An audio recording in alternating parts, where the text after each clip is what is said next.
of our vice president, soon to be our Yes. president, Joe Biden.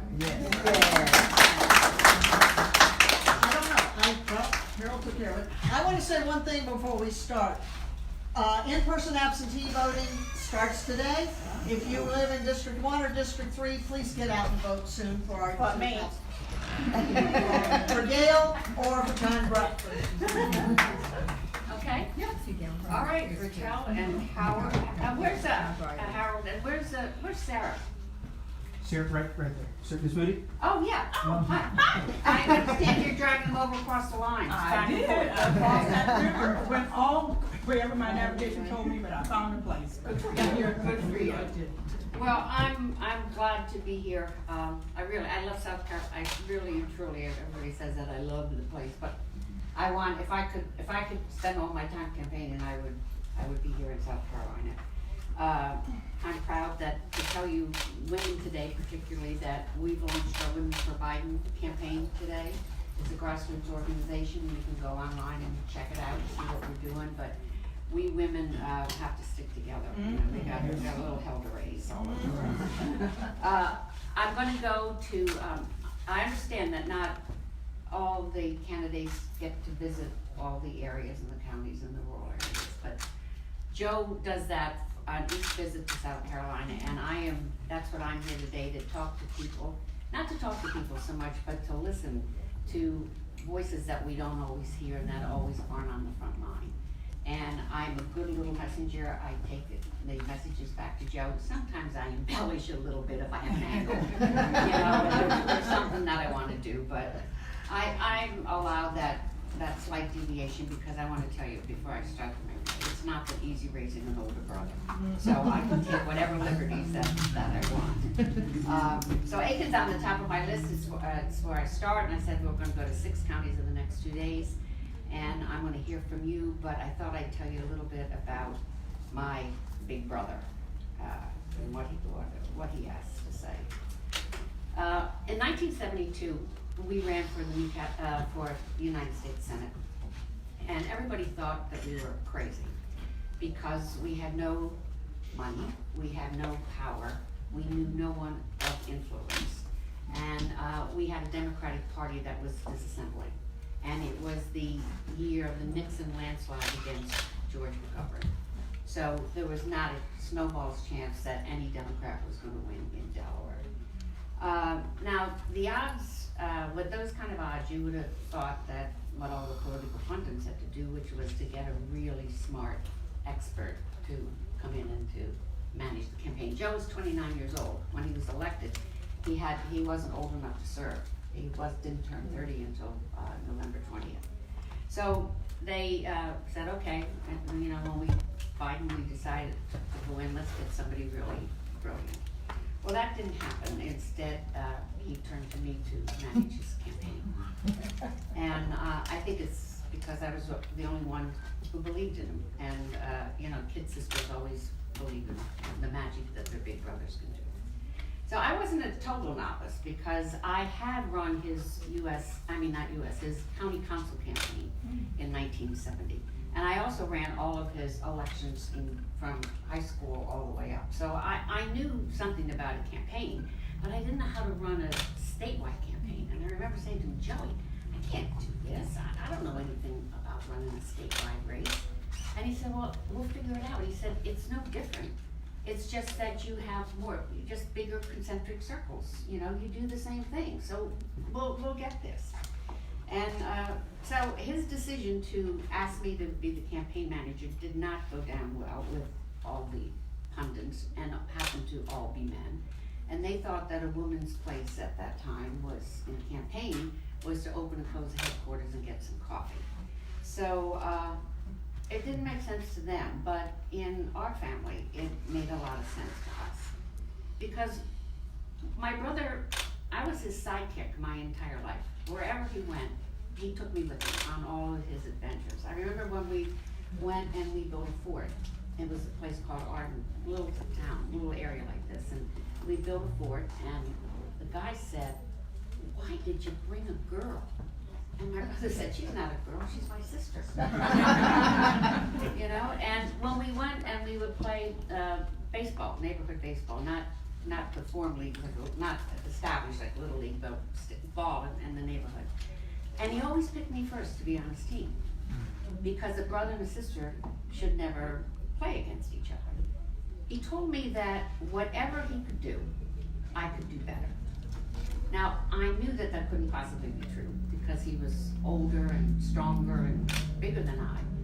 But he had so much faith in me that I owed it to him and to myself to believe and to learn to hit harder and run faster than any of those guys on that baseball team.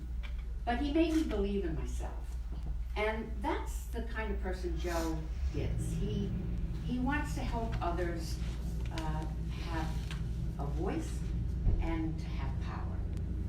That's why we got in, that was his mission when we got in the campaign in the very first place in 1972. It was to end a war. It was to end the wrongs that were being perpetrated in Delaware, which was highly segregated. We had the National Guard after Martin Luther King died on our streets in Wilmington, 9 months, the longest of any city that was occupied after the riots was Wilmington, Delaware. He wanted to end violence against women, which took him 4 years to write the Violence Against Women Act so that women could have a voice and be heard.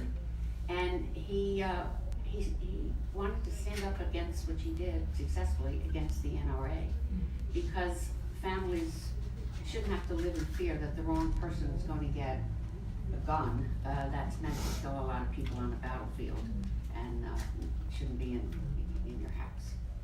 So looking at him today, you might think that he was born with a DNA gene of confidence, you know, because he's well spoken and he gets up and, you know, he looks like he's a mighty powerful guy. But in truth, it's really the opposite. He knows what it's like to feel put down, to feel bullied, and to feel silenced. Some of you may know, others not, that when he was a kid, he had a terrible stutter. Now, I was his kid sister, so growing up in the early years, you know, you don't recognize, I didn't notice that he was my big brother. But by the time I got into high school, like 5th and 6th grade, you know, grade school, I was aware of it. And he got made fun of a lot. He was a little guy and with a terrible stutter, and when my mother would think you're a little duller or you're a little slow. One of the big games, his football team, he went to a Catholic school called Archmere, his own boys' school, and they won an award, a championship, and everybody got footballs with their names on it. You know, everybody signed it on the team. And he came home and I saw the ball and it had dash, dash, dash, Biden. And I said, oh, Joe, this is great. They know how, because he was fast and he had great hands. He was little and quick. And I said, they know how fast you are. And he said, only a sister would say that. The dash, dash, dash means Joe Biden. Oh. May I have some water back there? I have more information than you need. I cleaned up my attic and inhaled every mole and allergy. And I took an allergy pill. So, but I think one of the things worse that happened when he was a kid was not from his classmates, but it was from one of the nuns. And the nuns were great. We had Catholic school education, but there's one in every crowd, you know, that we got a wonderful education. But this one nun, when you're a stutterer, it's easy to memorize. That's okay. Maybe it's Joe. Like, what the hell are you telling me? You just never know what they run around, you know. So I'm gonna put this, gonna keep tripping. There you go. So, in Catholic school, when we lined up, when we sat in the rows, either the first person was either the shortest, or alphabetical, or the smartest. So Joe was in the fourth seat. There were no A's in the class. And he memorized, when we would read aloud. So he was reading the paragraph in the book, and he memorized it before it got to him, because it's easy when that's why you can recite poetry, and you can get it out faster. And this story was Sir Walter Raleigh. And Sir Walter Raleigh had a cloak, and he put it down for the lady so that she, over the mud puddle, so she wouldn't ruin her pretty velvet shoes. And Joe said, Sir Walter Raleigh was a gentleman. You do it by cadence. And the sister said, what was that, Master Biden? And he said, Sir Walter Raleigh was a gentleman. In the meantime, now I know, like the throat's going in. Master Biden, you want to try that one more time?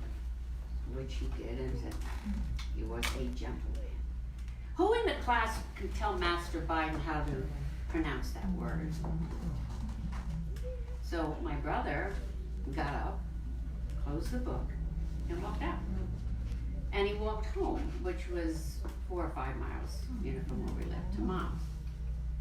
And that's something you didn't walk out of the classroom, Mom or anybody, but we sure didn't do it. By the time he got home, the Mother Superior had called my mom and said your son was very disrespectful. He walked out of sister's class, how dare he, and he should be back here. And my brother said to my brother told my mom what happened. And I was in school, in the same school, but a lower grade. And so Mom had a car, because Dad sold cars. So one of the good things of having a dad as a car salesman is that we were a 2-car family, when most Mom and Dads only shared one, but Mom had a car. So he said, I'm not going back. And my mother said, oh yeah, you're going back. And got him in the car and drove him back. And went into the office, which was smaller than this. Do you want the door open? Are you okay? Well, we've got the air down as far as it'll go. Okay, I could knock anybody out, and I'm afraid I'm gonna talking too much. Just a hot flash, 5th or 6th. I didn't know that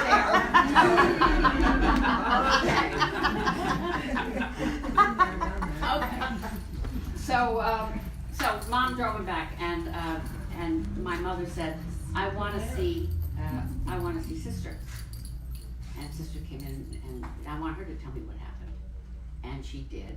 And my mother said, did you make fun of my son? Did you make fun of, did you make fun of my son?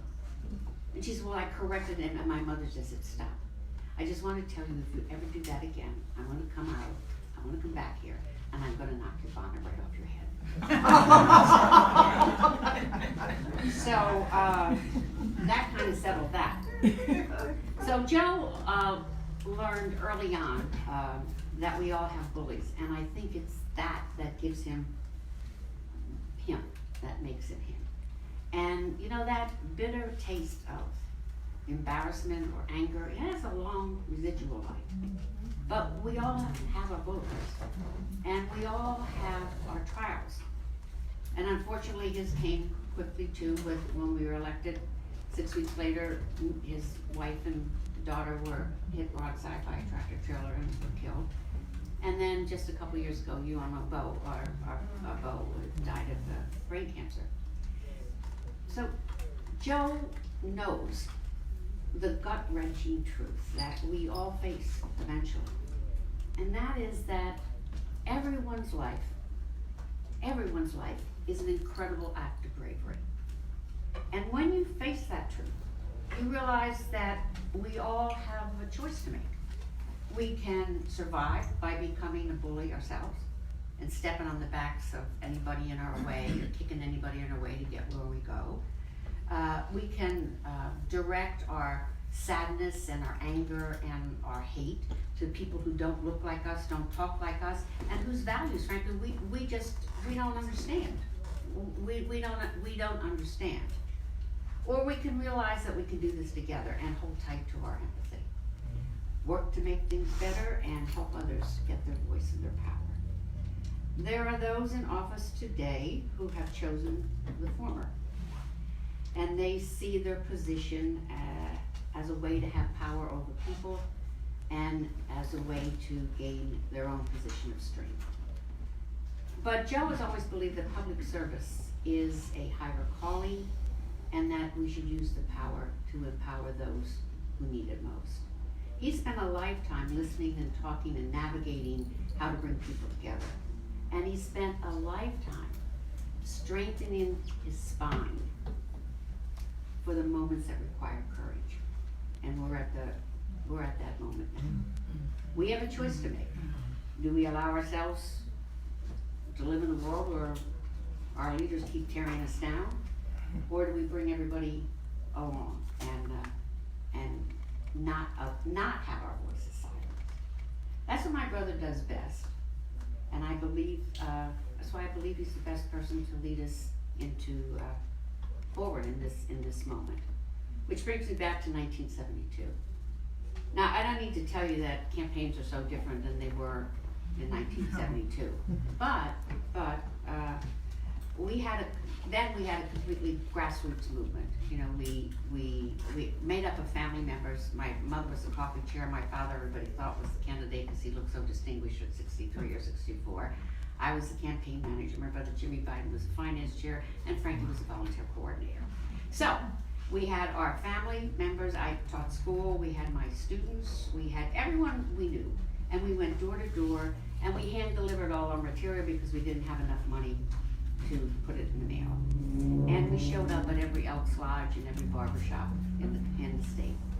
But in a lot of ways, our races are really very much the same because it's about building relationships. So you're doing the same thing. We've got a lot more things in the mix, but it's about knocking on doors. It's about calling somebody, did you pay attention to this guy? I think you ought to take a look at him. It's about getting involved. And that's why it's about connections. You want, especially I think with your president, you want to feel connected and more so than well, I don't want to make any comparison, but I think that you want to like the president. You want to feel that he's there and he's got his arms for you. So I don't have to preach to you. You are the choir about the need to volunteer and to get everybody out for to vote. But I sometimes we just forget what is so obvious, and that is that it's there's so much at stake. I mean, we say it, but it's absolutely true. And it's our turn.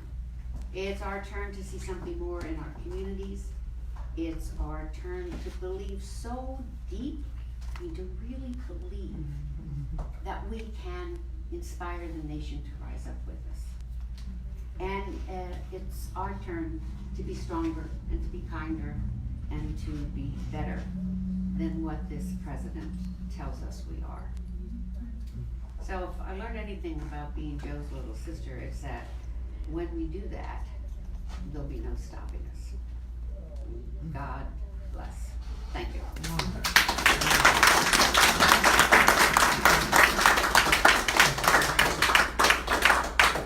Thank you all very much. I'm Scott Hereford, the South Carolina Political